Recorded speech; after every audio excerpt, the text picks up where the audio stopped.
আসসালামু আলাইকুম।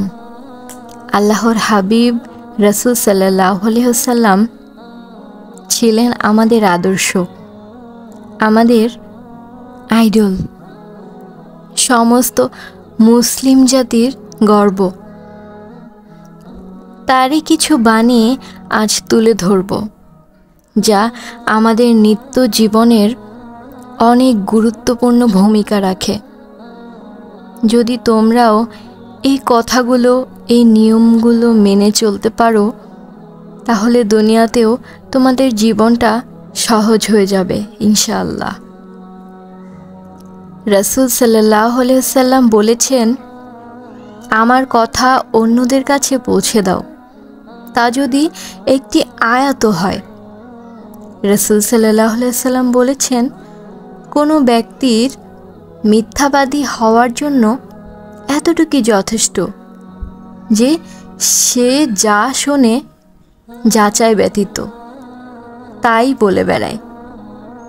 রাসূল সাল্লাল্লাহু আলাইহি ওয়াসাল্লাম বলেছেন, যে ব্যক্তি আমার প্রতি মিথ্যা আরোপ করবে সে জাহান্নামে যাবে, নাউজুবিল্লাহ।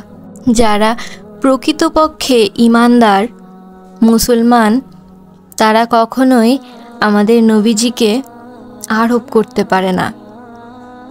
তিনি আরও বলেছেন, পিতামাতার সন্তুষ্টি আল্লাহর সন্তুষ্ট, আর পিতামাতার অসন্তুষ্টই আল্লাহ অসন্তুষ্ট।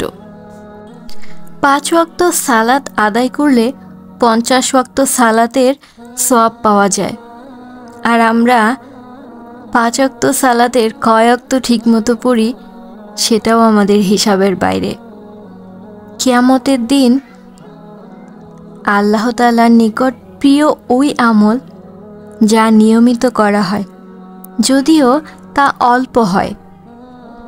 নবী করিম সাল্লাল্লাহু আলাইহি ওয়াসাল্লাম মিষ্টি ও মধু খুব ভালোবাসতেন। আল্লাহর হাবিব সাল্লাল্লাহু আলাইহি ওয়াসাল্লাম আরও বলেছেন, যারা আমার সুন্নতের প্রতি বিরাগ পোষণ বা অনীহা প্রকাশ করবে তারা আমার উম্মতের অন্তর্ভুক্ত নয়।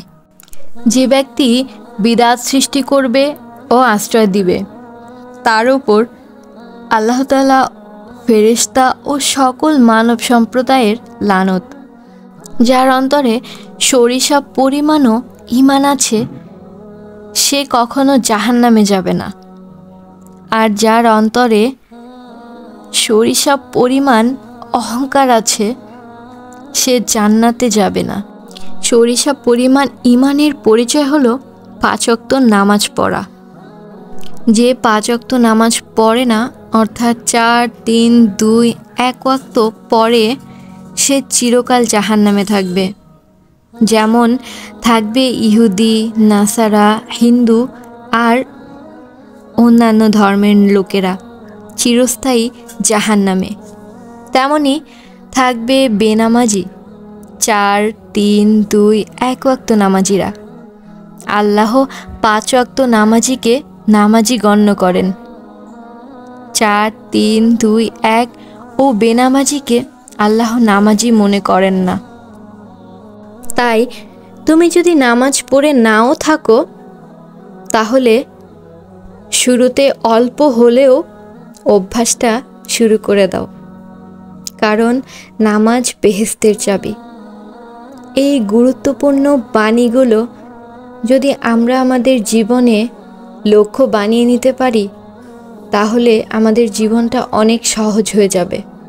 আমাদের জীবনকে গুনাহ থেকে মুক্ত করতে আমরা নিজেই নিজেকে সাহায্য করতে পারবো। আর যে নিজেই নিজের সাহায্য করতে পারে, আল্লাহ তার সাহায্য করেন।